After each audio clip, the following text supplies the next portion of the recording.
You're watching the program that identifies market trends, provides insightful analysis, and reliable research. Key elements to help you profit from the pros. Profit from the Pros is brought to you by Zacks Investment Research. Learn more by visiting them online at zacks.com.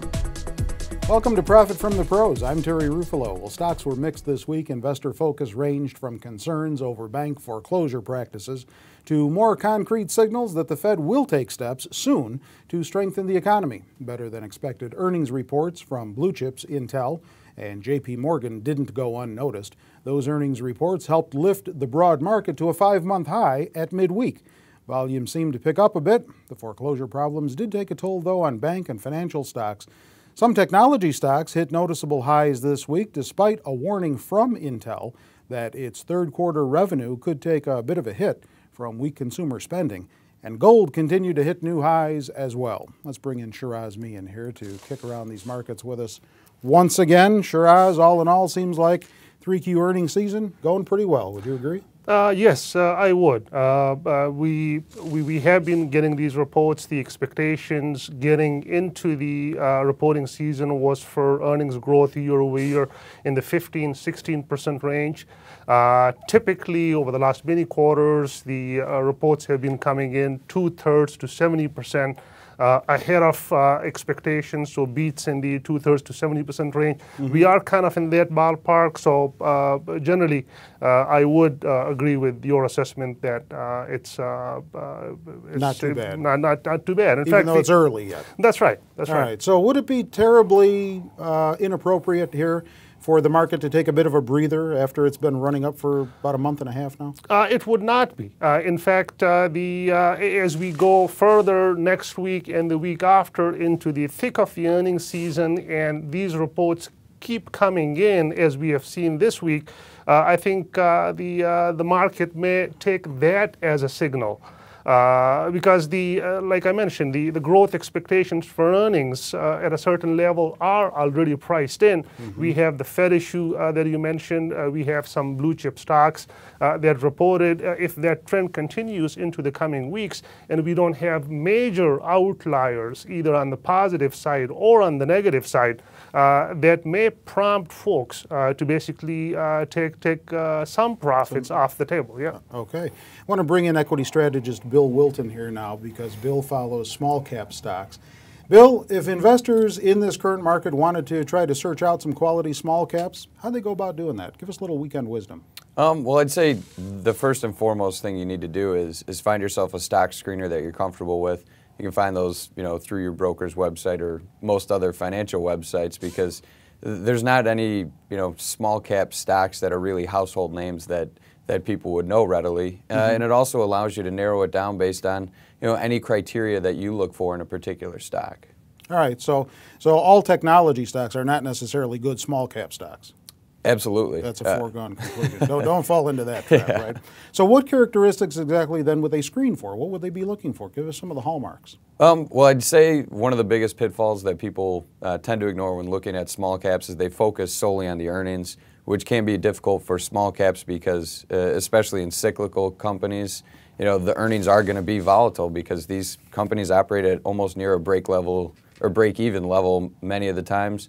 So the best thing that I focus on is increasing sales, and then as far as a valuation component, you want to look at that price-to-sales ratio because that's going to be more of a hallmark of a solid value when you're looking at smaller companies.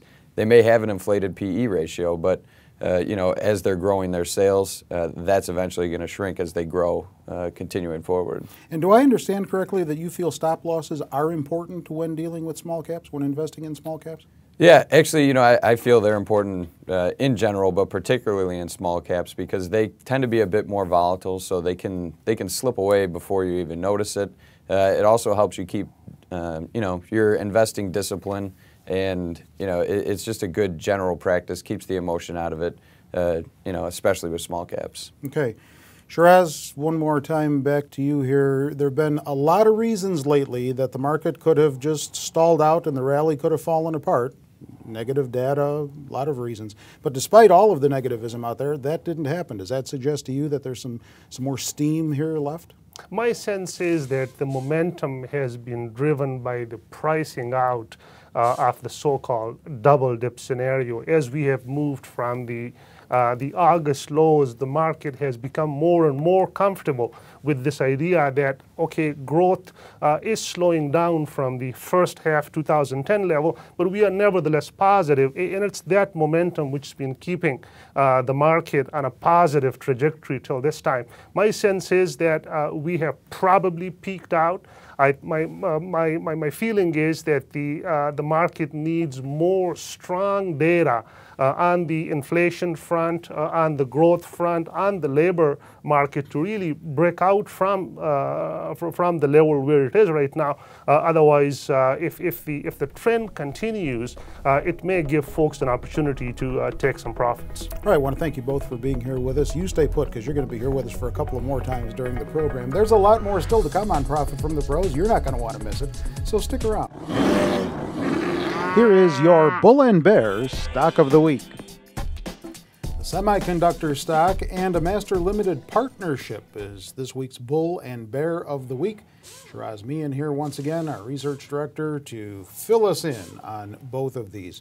Well, the semiconductor stock is Skyworks Solutions, SWKS, the ticker symbol on the NASDAQ. What makes this a buy? Two main reasons, Terry. Number one, this company, this semiconductor manufacturer, enjoys very strong exposure to one key end market, which is literally booming right now. And this is the handsets, this is the smartphones, this is the internet tablets. And the second reason is that a relatively smaller part of their business, which tends to help the network infrastructure for these service providers, it has a presence in there too, and that puts them in a better position as well. So just briefly on the mobile handset and the mobile internet applications market, we all know, hearing about the iPhone, the iPad, and all these new smaller internet-capable devices that are literally proliferating on a daily basis. Yep. And Skyworks makes the semiconductors for many of these. So it's not tied to one original equipment manufacturer. Mm-hmm. It supplies and provides for many of the top-tier producers. It goes into the Apple's products, goes into Nokia's products, and goes into all of the others too. And that growth momentum we see continuing into the medium and long term. In fact, the growth rate for the smartphones is 3 to 4 times the regular, for choice of a better word, the dumb phones. So and the iPad is an altogether new category as well. So it's got a good market there. It's got a very good market. That's right. Market. The master limited partnership is Penn Virginia Resource Partners, LP PVR. Ticker symbol traded on the New York. Why is this not so good? It's overall a good story. It's a good story long term as well. My sense is that over the next year and a half, this partnership will have a bunch of worrisome clouds hanging over it, which will keep its stock price under pressure. Number one, they announced a deal recently, which we believe will be dilutive to existing shareholders. And number two, it's the overall pricing outlook for coal, for natural gas, and natural gas liquids, to which this company has strong exposure. And my sense is that that'll keep it down. Just briefly on the merger, they're merging with their general partner. That's a good deal in the long term. It's kind of an ongoing trend in the industry as well, but it's going to dilute the distributable cash flows. These guys pay very heavy dividends. In fact, PVR pays 7.5% dividend, and a growth rate in the dividend is a key selling point for that. And my sense is that in 2011, maybe even 2012, their growth rate will shrink, and that's the key negative for this company. The key selling point thus far had been strong distribution growth or dividend growth. And my sense is that this merger comes in the way of sustaining that growth momentum going forward. Okay, do you own either of these two? No. All right, we're going to continue this stock talk, so stay with us. And now, Stock Talk. analysis of stocks in the news. Well, shares of Sara Lee Corporation rose sharply recently on published reports that the company had rejected an unsolicited $12 billion takeover offer from the private equity firm of KKR and Company. This reportedly happened a few weeks ago. Now, while both companies have declined to comment, we actually thought when we saw the reports that it would be interesting to bring in our equity strategists, Tracy Reinick and Mike Vodka, to take a little bit of a closer look at the stock of Sara Lee. And so that's what we're going to do here. So, Tracy, fundamentally, let's start with that. What's going on? Well, you know, this company is interesting because they've been kind of in a turnaround mode. They became one of those kind of big conglomerates that had food, household items, clothing. They've owned Champion clothing, athletic wear, and a lot of like the Hanes brand. And they actually used to own Coach, the purse maker, which I didn't even know. Jimmy Dean. Yeah, they own a lot of different food brands, and they've been really spinning off and getting rid of the things that are not food related. And so this has been a good kind of turnaround story for them, you know, despite the recession, to really consolidate and focus on mainly three main divisions, which is the meat area, which you just mentioned with Jimmy Dean and Ballpark Franks. And then they have a bakery division, and then they also have kind of a food service area too. And then they're big in coffee, actually. But that's all kind of food related. So, you know, that's been kind of an interesting turnaround. But then they had some issues just this summer where their CEO got sick, and then she retired. So she was kind of the architect of the strategy, and they're still looking for a CEO. So, and then we had this rumors of the buyout. So it's been kind of an interesting story the last couple of years. Yeah, they haven't been without their issues. That's right. Over the recent past. Mike, on the momentum side, what is this stock looking like here? I mean, the stock rose sharply on the heels of this news. And then we didn't hear any more news. The companies denied the reports publicly, and that was it. So is the stock still at a pretty decent level? Yeah, you know, Tracy's painting kind of a turnaround story, and we've definitely seen that show up on the chart. It probably has something to do with the strength of the overall market we've seen. But over the last year and a half, since about March of 2009, we've actually seen shares of Sara Lee double. So it's been a great performance. That's an easily outperformance on the S&P 500, which is, you know, the benchmark, of course. Yeah. And then on a shorter term basis, what you're referencing here is, you know, the word of that Sara Lee's on the trading block and trying to sell itself, and that put a pretty nice bid into shares. We did see shares jump up to above $15, and that's right near the about 18-month, 2-year high. We have a little bit of resistance there, but it definitely put some strong upward momentum in shares. So the question is, where do we go from here?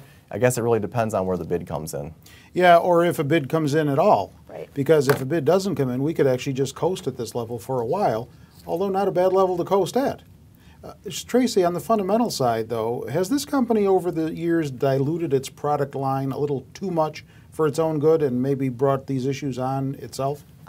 Yeah. I mean, they were in a lot of areas that you're never going to do everything good. So that's why they are consolidating and focusing on the food. But you still have some other issues. Their bakery division, which I mentioned, there's been rumors that that's on the block. It's about a $2 billion division.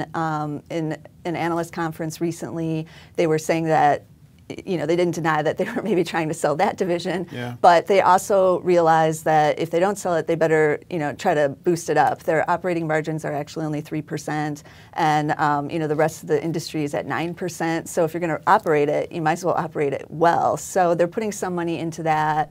You know, it's an interesting turnaround here. Okay, more still ahead here on Profit from the Pros. You'll want to stay with us.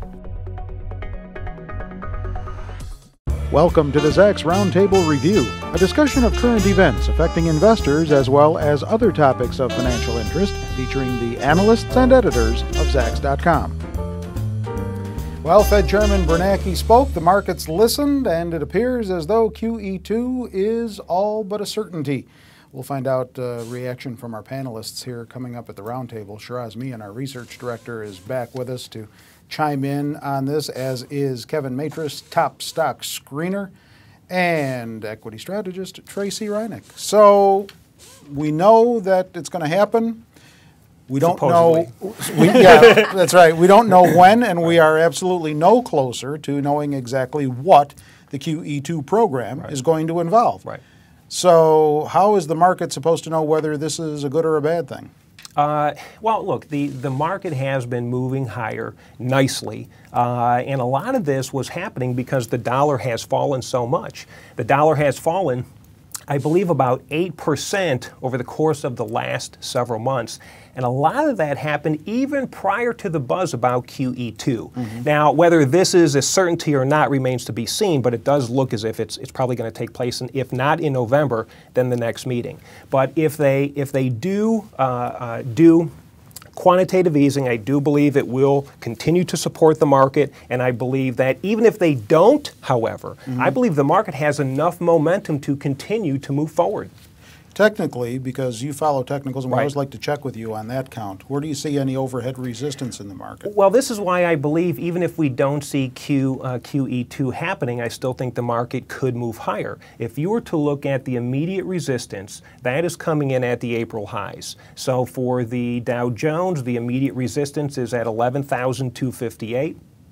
For the S&P, it's at 1219. Now, going backwards, if we look at support, immediate support comes in at 1150 and 1125 for the S&P, and then immediate support comes in at 10720 and 105 for the Dow. However, if we can clear April's highs in both of those indices, I believe the target, the price target, is 1312 for the S&P. You heard it here first, and 12,230 for the Dow, which makes it a 12% gain for the Dow Jones and an 11% gain for the S&P. That is where I think we are going, regardless of what happens with QE2. All right, duly noted. Tracy, does the Fed have much more room to maneuver?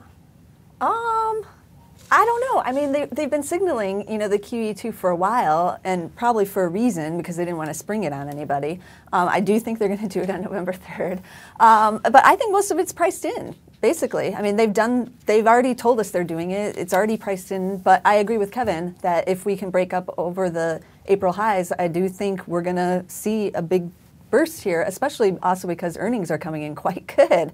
So I don't know. I mean, they are somewhat limited in what they can do. They're going to do the easing, but we'll just have to wait and kind of see how that plays out. Okay. Shiraz, while everybody else seems to be happy about QE2, one of the unintended consequences can in fact be a further weakening of the dollar, which is on weak ground as it is right now. Well, that is that unintended consequence is not outside of the Fed and the policymakers' radars. This is one of the intended consequences that they want to create. A weaker dollar inflates the U.S. economy by importing inflation from outside, and it gives your goods and services a competitive edge in the foreign markets.